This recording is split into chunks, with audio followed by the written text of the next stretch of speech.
So, Sports Illustrated, Connor Orr, went ahead and posted his one bold prediction for every single team in the NFL. Now, I want to start this video off right away by saying, my heart and prayers goes out to everyone in Kansas City right now for what happened today at the Super Bowl parade. Some idiot, a couple idiots, I believe they were detained, opened fire on the Super Bowl parade in Kansas City.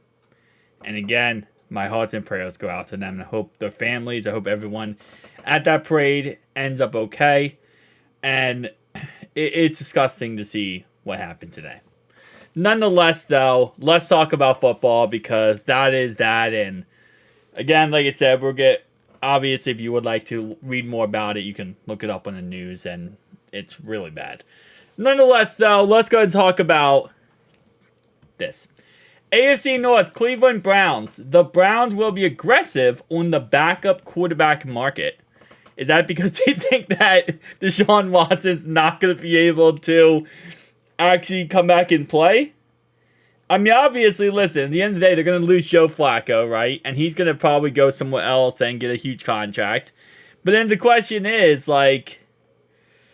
is Deshaun Watson going to be able to come back and not get injured? And I know Browns fans are going to be like, "Woo, Joe Burrow gets injured." Yeah, but at the same time, though, is when Joe Burrow plays, he's good. I'm just kidding. Okay. I'm just kidding, Browns fans. On a real note, though, yeah, I think, honestly, what they'll probably do is get someone like Cooper Rush. Something that we should have gotten, but I feel they will go out there and get Cooper Rush and have him as a backup and just kind of roll with Deshaun Watson. But it really comes down to Deshaun Watson's health, and same thing with us, actually. I mean, we probably should be targeting a backup quarterback. I don't expect Joe to go down again, but I'm saying just in case anything happens, always have a really solid backup.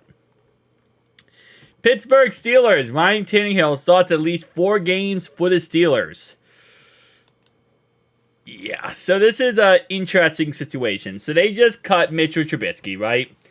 And right now, they're in the quarterback market to bring in a veteran to compete with Kenny Pickett and also Mason Rudolph. There's rumors that if the Bears take Caleb Williams, pick number 1, then they could trade over Justin Fields over to Pittsburgh. There's also rumors that they could go ahead and pick up somebody. Like, for example, you could go out there and pick up Ryan Tannehill.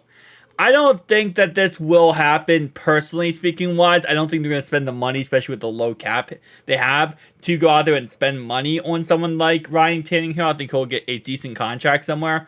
But at the same time, though, yeah, I think in general, the idea of they are going to be aggressive in the backup quarterback market or competition market, I 100% agree. I think they could definitely bring in.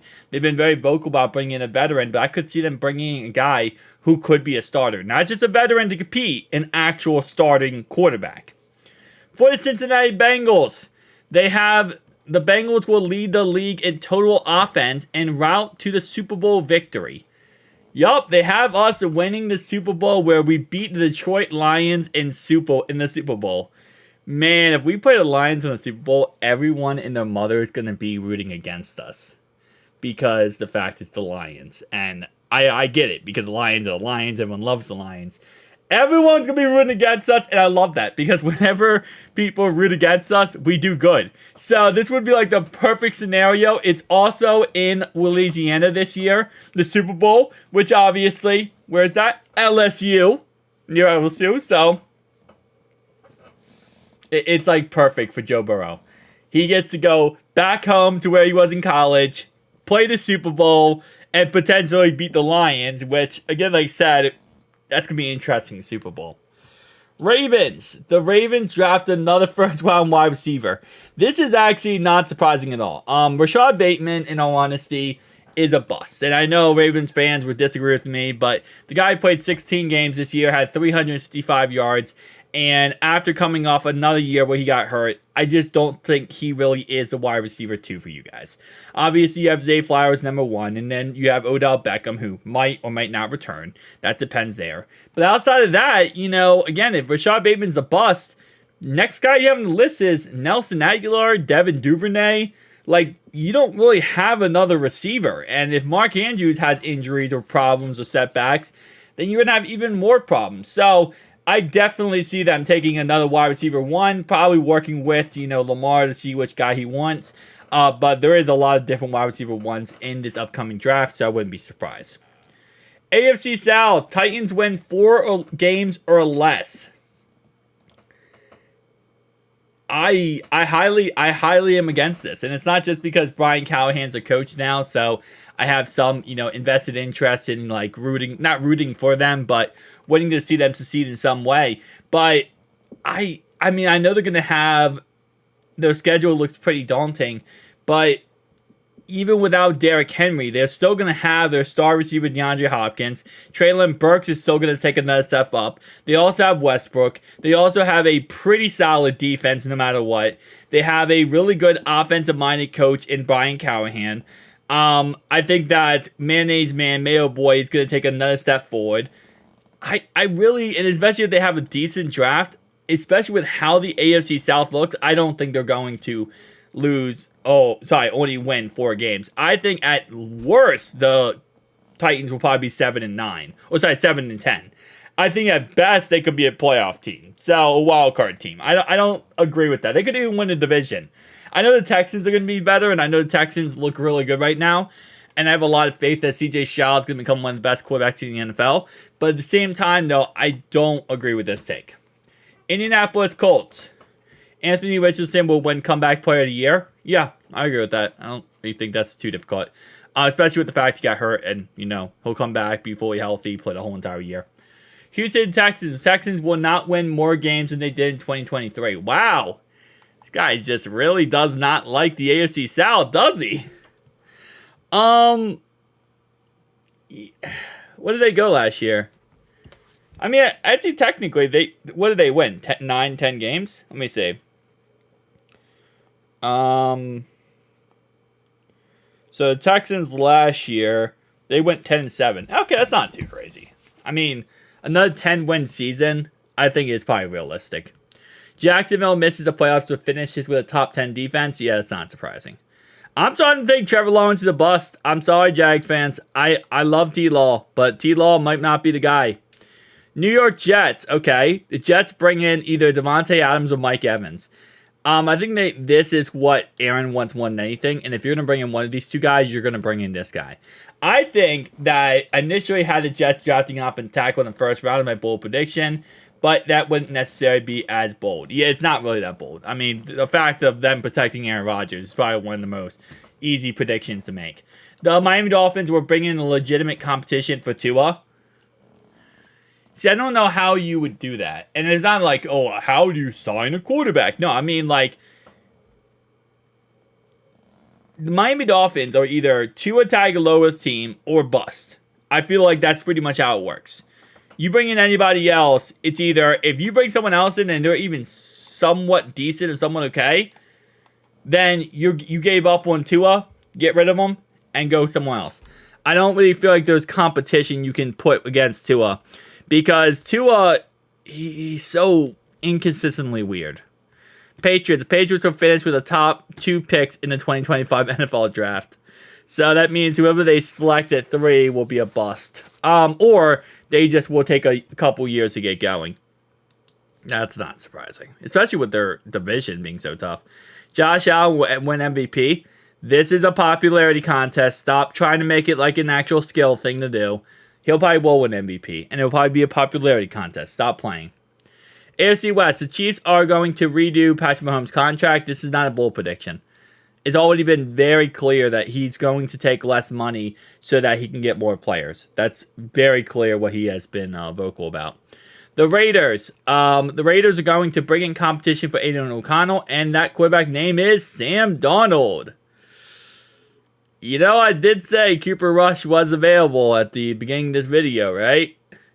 I don't get the whole, love affair for Sam Darnold. I get he's a good quarterback, and I'm not going to try to say he's not a good quarterback, but I feel like you could have gone better than saying, we're going Sam Darnold! I don't really think that's that good of a deal. Anyway, Denver Broncos, Sean Payton will not draft a quarterback, at least until the 3rd round and probably later. That's really not surprising with the fact that they are spending so much money on Russell Wilson, and They cut him, they're going to be $40 million in the hole.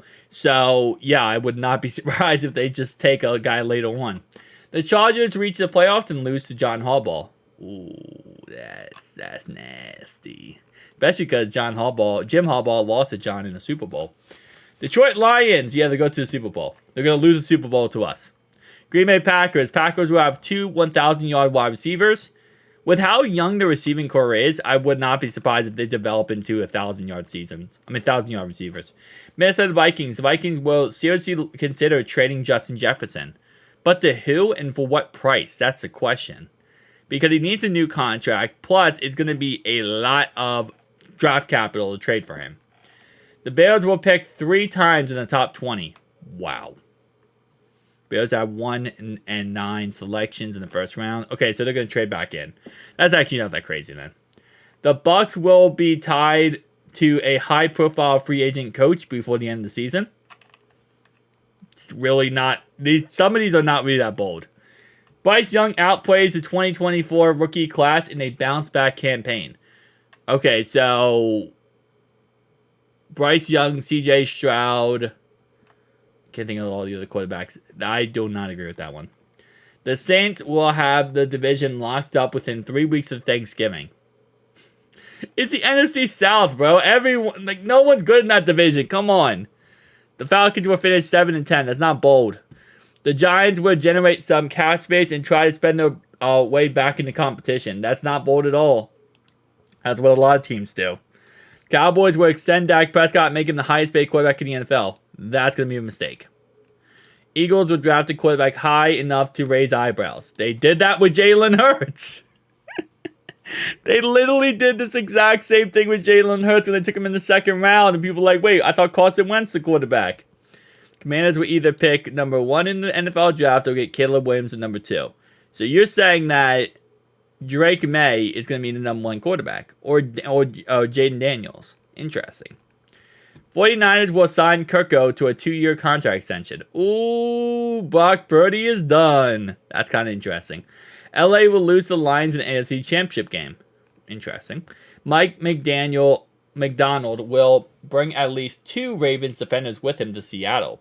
That's not surprising at all because when Rex Ryan left Baltimore back in 2013, I want to say, 14? Get exact what year. He took Bart Scott and he also took C.J. Mosley. So that's actually not that surprising. Arizona Cardinals. Cardinals will draft both an offensive and defensive rookie of the year candidates, but both finished in the top 3 in voting. Again, this is not surprising. They have high overall draft picks. Guys, tell me down below your thoughts and opinions. I'll see you guys in the next one. Peace.